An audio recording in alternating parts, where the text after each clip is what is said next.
Me no know about uno, but me love roast yam and some roast saltfish with some roast salt mackerel as well. Now, this man, he sells roast yam located in Montego Bay, St. Claver Street, right in the bus park. Usually, anytime I feel for roast yam, him me get me yam from. Now, you have different pieces for different price. You just tell him the price or the piece that you want and him tell you. Now, as you can see, my go in with the butter. Oh, God, and this is the best part of it, the butter. I wish I could get more butter. I love the butter part. I decided that I'm going to take piece of salt mackerel with this piece because I did ended up ordering 2 pieces so I can get for my lunch and then the other one for my dinner. Yes.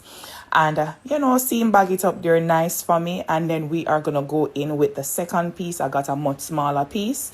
All right, butter it up with the butter, and for this piece I'm going to do roast saltfish. All right, so there you have it. I love me some roast yam. You guys can check him out.